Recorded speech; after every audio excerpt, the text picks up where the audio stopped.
সম্মান আছে। উদ্যোগ নিয়েছি আমাদের বসিরিয়া মাদক আমাদের এলাকায় থাকতে পারবে না, কোনো মাদকের দেখতে পারবে না। এখন যে কথা বলেন না, এখন যে আপনারা মাদক নিয়ে 2টা আসামি অ্যারেস্ট হয়েছে, ঠিক আছে, কতগুলো মাদক নিয়ে অ্যারেস্ট হয়েছে কাকু?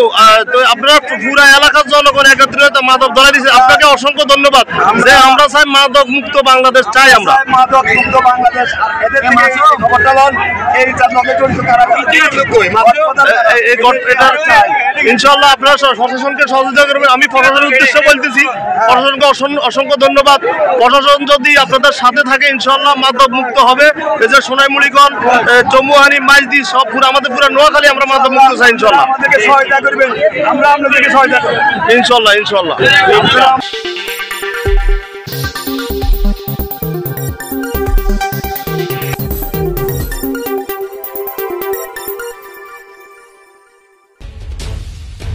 স্বাগতম সংবাদ।